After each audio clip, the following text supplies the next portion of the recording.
The Nathan, Nat and Shaun podcast.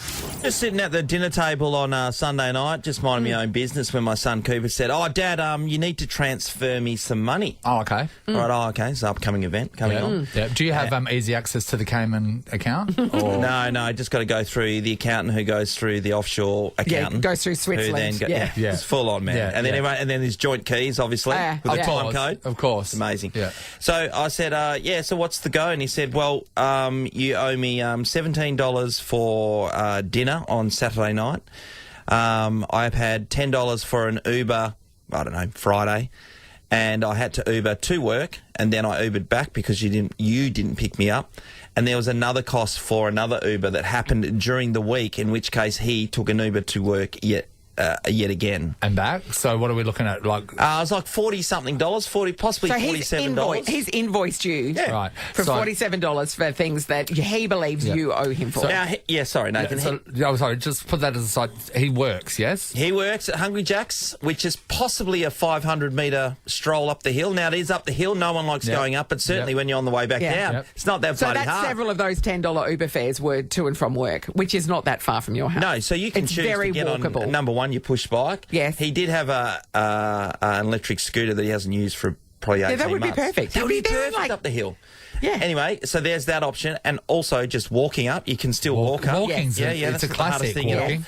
And the other thing is, I don't choose if he decides to go into Fremantle and grab something to eat. Like, he doesn't have to do that. So what's the dinner thing? So why does he think that you owe him for dinner? Because, and this probably would have happened, but he said, and I said, what am I paying you for your dinner for? You chose to go into Fremantle and have dinner. He goes, yeah, but Ollie went to the footy on Saturday night, so you would have given him money.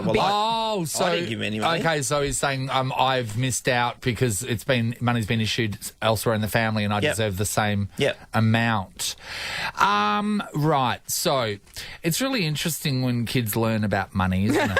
Because when you make money, that's what you spend. So how much do you think he's pulling from Hungry Jack's per week? Well over $150 is the minimum. So he's got income. I'm pretty sure.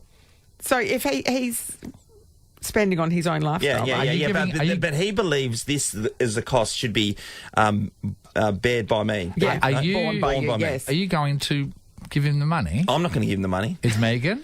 Has Megan given him the money? No, Megan hasn't yet, but she is the first to cave. To break. She caves all the time. It doesn't I don't check stuff all blow the time. your mind. I'm going, what's this? Who's got $10 for what? Oh, well, he said that he needed... I'm like, no, he doesn't. And why am I paying for their birthday presents when he's 17 now? All his mates, some of these friends are turning 18. So wait, you're buying their birthday presents? Yeah, that happens a lot. The friends. Cooper's friends' a birthday lot. presents. That happens a lot. Now, look, not every time, but a lot. I've been working since year 6 illegally. Yes. And ever since I really started working at, it was probably Hannon's Food Mart when I was in early high school, and then I worked at the surf shop.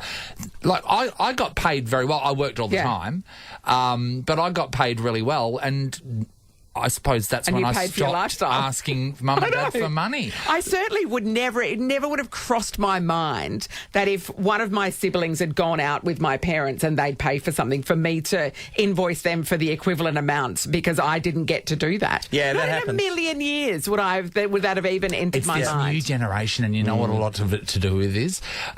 Because, we were generally, as a rule, possibly out of the house by 17, by 18, Yes. Yeah. Nowadays, they're all living at home, so they're in the mindset of still being kept by their parents. Yeah.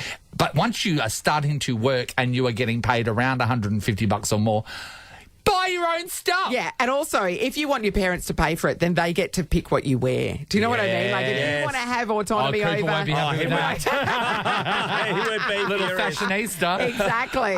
We want to talk about this, if this is happening in your household, to make Shaun feel a little bit better, and maybe we can workshop it together. We are talking about when you've got children that are working and making money, but they still expect you to pay for certain things. Do they what invoice you as well? What do they expect you to pay for still, and they keep their money just for themselves? Yeah, I'm wondering about people, how long you can stay on your parents' health insurance and things like that. Yeah.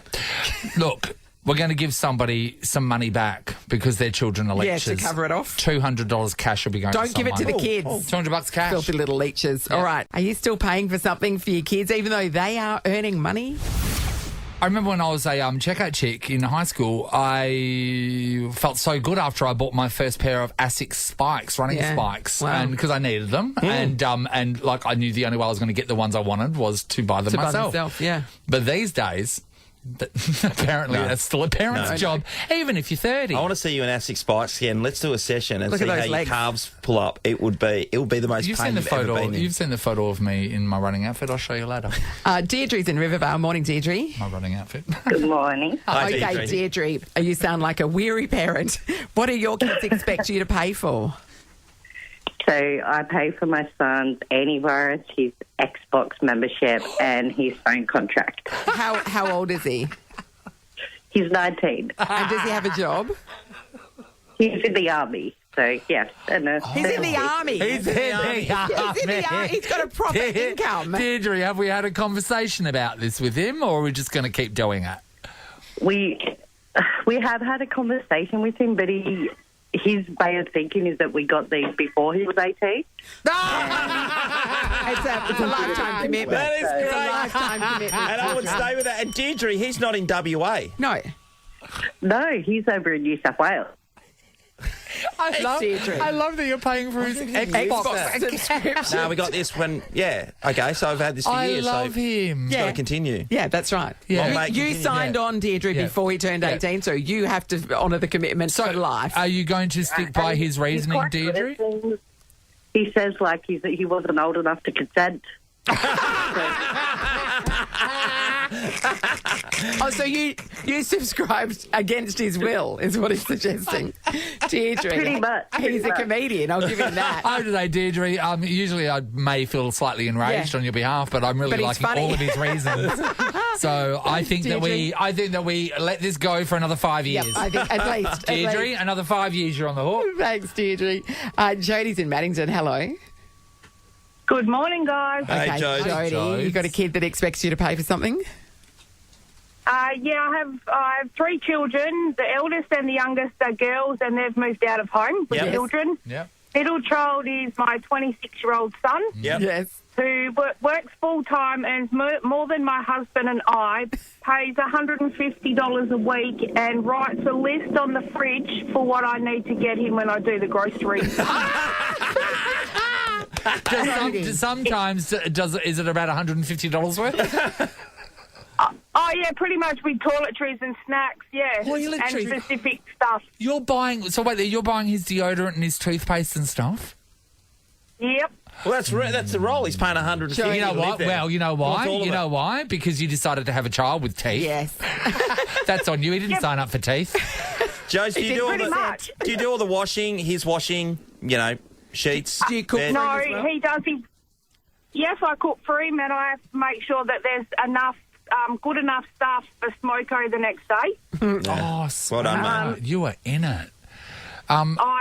We have tried to convince him to go out and buy a house and move out, Well, and why he would said, he? "Why would I? I've got it too good here." Dude, Exactly. why would he? I tell you what, when you're living by yourself in your own house, the magical fridge thing doesn't Yes, work. exactly. When you write something on the fridge and suddenly it's in the fridge, I tell you what, I've tried it many times. It doesn't work. It does not work. What are some of the requests that he asks for? So he's got toiletries. Is there something that really, sort of grinds your gears that he asks for repeatedly? It's a specific deodorant. Can't be the Rexona that you get in a 3-pack. Yes. This scent doesn't come in a 3-pack. Yes. It's specific body gel. Yes. And specific cordial and specific snacks. Is he a lime guy? What's his cordial flavour? Yeah, it's good call. Fruit cup.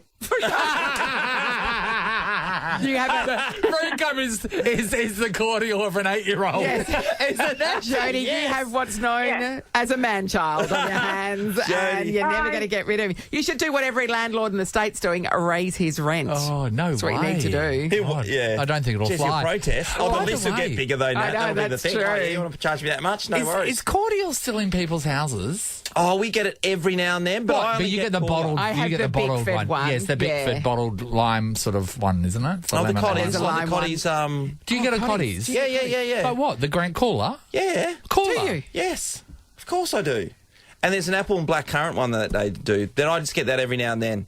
I tell you what, the bastards, when they have a drink of that, because they just pour it so concentrated, they go off their heads. Great cordial chat. You are such a filthy liar about you. I don't drink it, mate.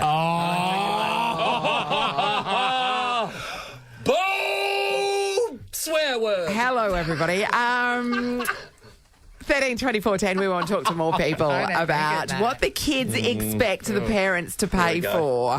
Hit us up. I'm getting hot. Your dad picks the fruit. Yeah, exactly. We're just talking to Harry, because Harry comes from the Golden Triangle, and we're thinking, okay, so Harry would definitely have his parents pay for stuff. Even though he's 30. But Harry, nothing. You can't count like the leeching off the Netflix account, can you? No. Apart from that, zero. And then I looked around the room, and the other person in here was Sam. And I went, Who's also 30. Sam. Just turned 30. Sam, come over here. Did your parents pay for anything for you still? Just the car insurance. You're 30 with a job. But Sam apparently wants to pay it. Yeah, he wants to pay it. But your dad won't let you. No, because he thinks that I'm going to forget to pay it and then kill someone and end up in jail. Has your dad not heard of direct debit? Yeah, I don't know. It's actually very irrational, but I'm let him be irrational. Yeah, don't argue that point, All right, Sam. Dad, you win this one. You've really fought hard for it, Sam. Yes, exactly. All right, let's go to Dave in Swanbourne. Hello, Dave. Hey guys, Hey, Dave, talk to us. yeah, another member of the Golden Triangle. However, I'm in that other bit of Swanbourne, which isn't so affluent, if you know what I mean, Shorty babes. Yeah, I hear you. So I'm future-proofing my kids right now as we speak. Yeah. 9 and 6-year-old, boy and girl, and I'm invoicing them. For every little thing that they're doing. Yeah. For example, the little man, he hit me up the other day and said, Dad, want to go to Time Zone with my mate? Yeah. Can I have some money? And I was like, yep, that's no dramas, mate. Let's crack open the spreadsheet. I'll add it to it. And, mate, when you start ticking over with your own job, be prepared. I'll come knocking. Yeah, it'll be like a hex stick. You'll just take a little bit out of his pay. Absolutely, yeah. So, I'm trying to help them, but also help myself, so that, Dave. later in life they sort it out and they go, hey, Dad, here you go. Yep. Hey, Dave, Good luck with that, Dave. say the 9-year-old, because we're closest to getting some money back from him. I'm lining him off. How much are we up to around, do you think, now? Oh, look, ballpark, we're talking around about $80. So Yep. I'm pretty keen for his first pay packet, just to, put the trench coat on, knock on the door and say, oi, pretty much. Pay up, I'll get your mum to break your legs. Pretty much. Oh, yeah, look. 14 days. He's got free bloody healthcare. He'll be right. You're paying for it. Good on you, Dave. Thank you. I like your system. Richard's fighting back. in Rockingham. Hi, Rich. Very good morning to you all. Hi, Rich. I have 2 adult daughters, 27 and 23. Yeah. One came to me one day, the 27-year-old, borrowed some money off me, put my hand out to get it back, and she said, with a steely eye and a look in her face, and she said, you never pay fathers back. You never. That's a universal law, is it? That's good news. It's in the Bible. So, it gets better than that. My other daughter, who's 23 and does menu log. Yep. And she's quite good at it. She, works a few days per week. I pay for her petrol, her registration for her car, and her insurance. And she's doing menu 23 and she's making money. Surely all of that stuff would be tax deductible anyway. And they both still live at home. Yeah. Oh, Richard, no board? They're not paying board? And they're not paying board either, no, you're quite right. Can I tell you, kids these days, adult children these days have got such a good wicket. I know a lot of it is out of necessity because they can't afford to do that. Yes. But I swear, I wouldn't. If your kids start offering to make you dinner, I'd watch that because I reckon there's going to be a few that are going to slowly start poisoning their parents. Oh, yeah, I see what because you know what it is? Because the only thing that's in the way of them having their own home is their parents owning the house they live in. Yes, that's right. So it's like knock your parents off. I mean, I'm not giving anyone ideas right now. Oh, to be honest, But if you don't have a great relationship, Brian it and is an Marlene, option. watch your backs. It's got a lot of plans, I'm just saying. Oh, everybody's in the running for 10K a day. They are. God, there were some great stories I there. know. Enjoyed every one of them. Jodie from Mannington's going to walk away with $200 cash. Oh, her son. And her son has got a list on the fridge, but the He pays cordial. $150 a week, Yeah. and she clothes him, feeds him, gets him whatever he wants, but his specific fruit cup cordial. Fruit cup. Said Unbelievable. nobody. This is the Nathan, Nat and Shaun podcast. People wonder what we do before the show. We've Yeah. just been listening to some music, Sean. Yeah, Sepultura. I thought it might have been Slipknot when I first came in. Yeah, it's because I was got late that into the Yeah, group. Harry didn't know anything about Sepultura. Nor did you. Neither did I. The reason why is we were talking about, my I'm not that good at being gay. And then I said, Natalie, I'm like one of those people that wear a band T-shirt but has no right to because I can't name any of the songs. Yeah. And then I said, maybe I'll just take off my Sepultura T-shirt. And Harry's like, who's Sepultura? Oh, Harry. So That is- Peter that's Bell's a- a massive fan of Sepultura back in Who? the day. Peter Bell. Well, of this. Yeah, he used to Of play this this. stuff. Yep. And then recently I went to a wedding. Harry.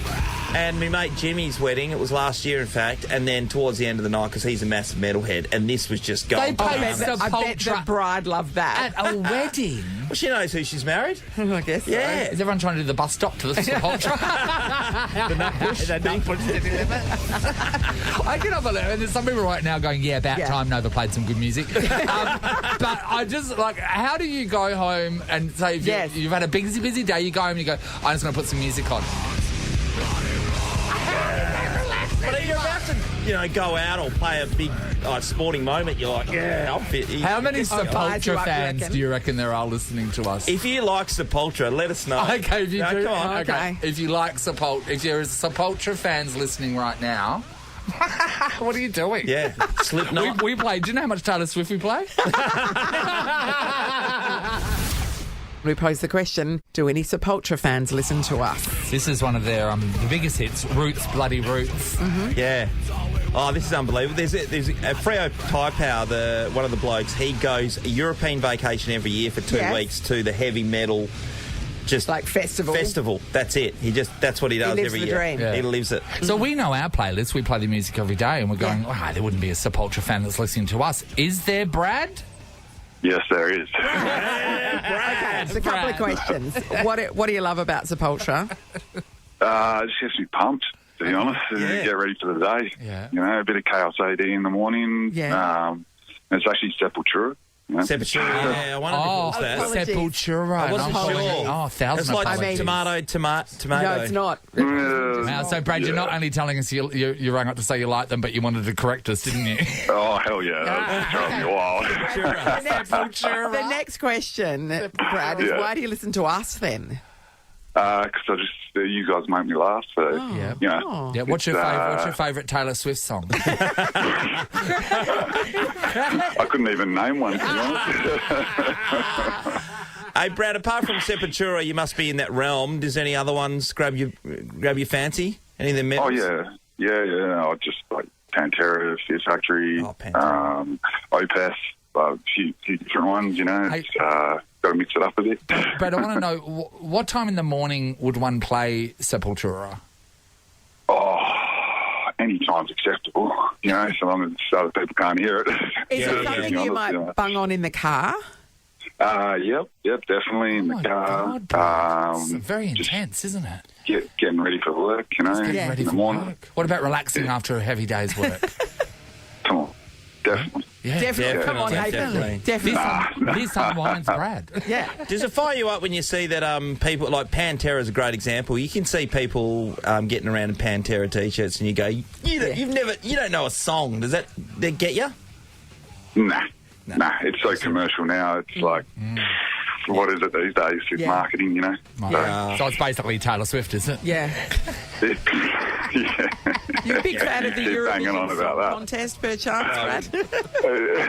I don't think so. Brad, you know what? Thank you. Thank you. for listening to us. And you know what else, Brad? You got on air with us. You're now in the running for Nova's 10K day in May. So how about that? That's stoked. That'd be unreal. I know, Even though you corrected us. and I'm sorry, wouldn't it be amazing if you won it because of this chat? That would be, quite amazing. Sepultura won me $10,000 on Nova. That's a No one story. ever. You have a great Hey, day. don't be like that. Have a great day, Brad. Bye, buddy. Thanks for calling, mate. It's the Nathan, Nat and Shaun podcast. Now, here in Western Australia, when we hear that there's going to be a press conference with the Premier, straight away we've all got nightmares of when the state was about to be shut down. It's going to be bad news. You're going to be locked Bad down. Little news. did we know that Mark McGowan, without telling us first, by the way... Weird. I saw him on Sunday. Yeah, has decided to quit politics. And you know what? Good on him. We've had so many amazing hits with Mark McGowan over his time. Here's some of them. There's nothing wrong with there's nothing wrong with going for a run. There's nothing wrong with going for a run and having a kebab. Mr. Palmer is the enemy of the state. Yeah. He is the enemy of Western Australia. Take advantage in a responsible... And classic. He was so loved there for a while that he inspired a country song. Do you want to pick me up? Go to the pub and then grab a kebab with me. Mark McGowan. Yeah, no state leaders ever reached these heights. No, that's right. And it was a lot of things happened that worked in his favour. Yeah. But at the same time, you've got to be able to run with that. Yeah, that's right. And he did. For sure. It didn't. I mean, I guess 6 years when you think about it, compared to other premiers, because his reign could go at least 6. Like, at least another election. He said this would have been his 8th election he'd be contesting. He's been in but that's what you do when you're in those other things. He's been the member for Rockingham for 26 years. But when you're in the opposition, nobody knows who you are, and that's what happens. I think it's really healthy these days, and it's got a lot to do with mental health, that people can stand firm and say, I've been burnt out and I'm exhausted and I can't give anymore. And I think it's really great that we as a community now can share that and not be looked down upon. No matter what the field is. Yeah, so whether you're an AFL coach or Ash Barty or whoever it is, Jacinda Ardern, there are precedents here. But also, he's going to make $275,000 a year for the rest of his life. Which I don't begrudge, because I think that anyone that really had a position like that during COVID, I just think that's you deserve that money. And in 26 years, he would have made more money than that had he been in the private sector. The Prime Minister, the Premier of WA, all the Prime Minister of Australia, they should get are money underpaid. Anyway, so he was going into the reasons why he was, going to be leaving, and while it was happening, so he was getting very serious. So this is some of the seriousness that was happening. The truth is, I'm tired. In fact, I'm exhausted. The role of political leadership doesn't stop. It's relentless. I'm not naturally a combative person. I'm not naturally confrontational. But every day, I have to engage in argument and debate and confrontation in one way or another. And I'm kind of tired of it. He's knackered, I would be. basically. It's pretty serious stuff he's talking about. Yeah, I know, but I've been married for a long time, so... Yep. Well, all the while, while he's spilling his guts and opening up and sharing his heart about, what's been really, troubling during his time and stressful, there is a blonde woman standing just behind him in a pink jacket that some people might not have realised was his wife. That was Sarah. And Sarah is beaming. Thrilled. Beaming. Thrilled that it's happening. Like Mark is talking about the stress he's felt and, the pressure, and she could not be happier, because Sarah is so ready for this to end. Yes, clearly she's done with being the First Lady of WA. Sarah is done. And she's like, let's just have a normal life where you can drop the kids to school. I know, you can think all that, and we know that she would have been at the time, but seeing it from the moment he started his press conference... Yeah, for sure. That was the thing that grabbed your attention straight away. All you looked at was Sarah smiling her guts out.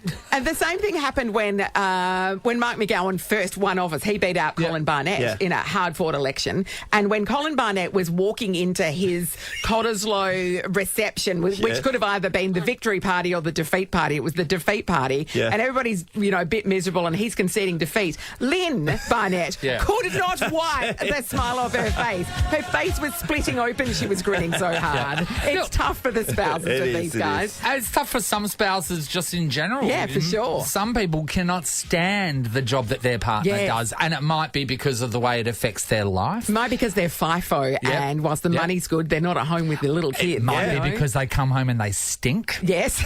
It might be because they just bang on about it all the time, and you're so sick of hearing about that subject.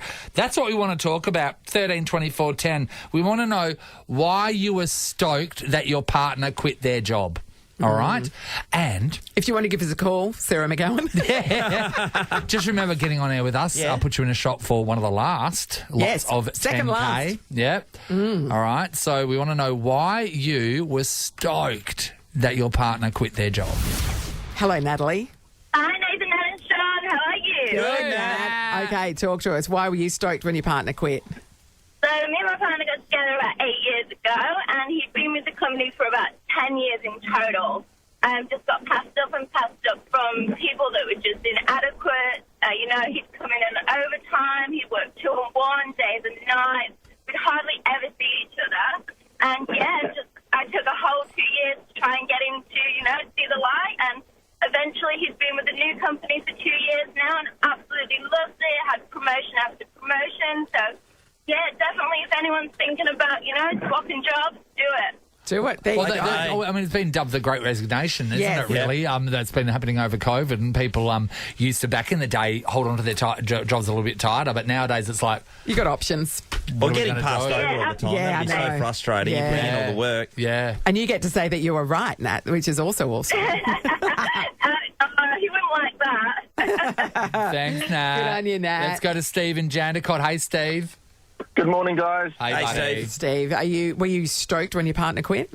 Well, I was the one who actually quit. I was to go on an overseas trip, but my second job was food prep at the Witch's Cauldron. The garlic prawns were amazing. The garlic prawns, yes, they were amazing, but they smelt. And when I got home, I used to smell of garlic prawns and garlic bread. And there was a compulsory shower and strip off outside before entering the house. Oh, well, you kept the vampires away. That was one of the good things. The witches, Sean, the witches. He never got a cold. No. Yes, you don't think about that, do you? Like when everybody's enjoying the world's best garlic prawns, you're not thinking about the poor people that have to prep them all day, every day. Because when I talked about, like, your partner might smell, I remember my mate, he used to be a panel beater, and his partner was very excited that he quit because he was the one that did most of the rust proofing. And rust proofing reeks, and he would come home. But the smell of garlic prawns, Steve, I wouldn't be mad about that. And they were good garlic prawns. And, Steve, also what was really good was the macadamia chicken there. That was delicious. And the man-side steaks. Yeah. But the funniest thing about the Witch's Cauldron, I'm so sad that people don't get to experience it anymore. If you've never been, they used to have these stocking witches, like witches made out of stockings, like foam stuffed in stockings. They just hang above you. In a fine dining restaurant. And then the placemats were natural Australian fauna and flora. You got a great memory. So it was like a witch hanging above you, and then you had a numbat on you. It made no sense. It made no sense. Love your work, Steve. Thanks, buddy. Ricky's in Kenwick. Hello. Hi. Hey, Ricky. Why were you stoked when your partner quit? Well, bit of backstory. My dad was a sheet metal worker my whole life. Yep. And my husband went into the same line of work. So my dad used to have this smell about him when he come home. He'd smell like burning metal and it would stink. Well, my husband had the same smell, and every time he would try to hug me, kiss me, rope, go in, get frisky, it was just my dad. I'm like, get off me. Shower. Don't touch me. Yes. Don't touch me. You smell like my dad. Yeah, it was flashbacks, not good. It's like, ew. It's not a great association if you're trying to get frisky, is So it? he was able to change jobs pretty quickly, Ricky, if you were fending him off for so long? Oh, no, he actually stayed at that job for about 12 years. So when he came to you and said, look, I'm going to quit, I'm going to move into a different job, what was your reaction? Yeah. I'm like, please don't work with metal again. Yeah. He's like, all right, no worries. Yeah. Well, he still works with metal. Oh, does he? And does he still smell like your dad? No, it smells a bit different now. It's a different kind of metal. Oh, it smells like your uncle. Okay. And the uncle's fine. Yeah. Uncle's fine. It's good looking. Not that close. Nathan, Nat and Sean is a Nova podcast. For more great comedy shows like this, head to novapodcasts.com.au. Nova.